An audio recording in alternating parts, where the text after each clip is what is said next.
And for more, we are going to connect to our presidential office correspondent, Choi You-sun. You-sun, what else can you tell us about the meeting between the Pope and President Park? Hyun-kyung and Daniel, following talks with Pope Francis, President Park talked about his will to bring peace and reconciliation onto the divided Korean peninsula and said that his latest visit would open an era of reunification here on the peninsula. President Park, who back in March proposed increasing humanitarian exchanges, humanitarian aid rather, to the north and people-to-people exchanges between the two sides to better prepare for reunification, said Pyongyang, for its part, should stop its nuclear weapons development.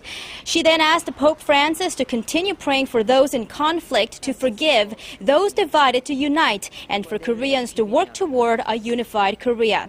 Pope Francis recognized efforts here in South Korea to achieve reconciliation and stability on the peninsula and talked about the importance of understanding and cooperation in achieving peace.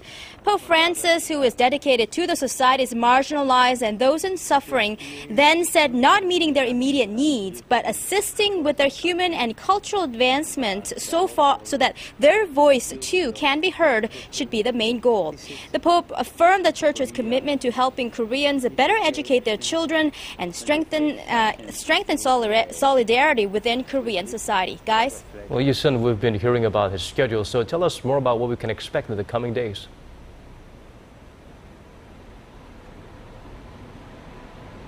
On the papal itinerary for the rest of the week are officiating a mass to celebrate the Assumption of the Virgin Mary on Friday in the central city of Daejeon and beatifying 124 Korean martyrs in downtown Seoul on Saturday. There will also be two other masses, one on Sunday to mark the closing of the 6th Asian Youth Day and the final one on Monday on peace and reconciliation to be held in Seoul's Myeongdong Cathedral.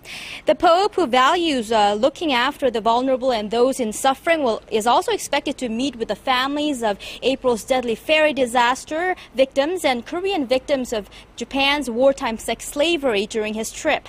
With President Park due to speak on Friday to mark Korea's liberation from Japan's colonial rule, it will be interesting to see what message the president makes concerning Japan's repeated denials of past atrocities and ways to improve bilateral ties.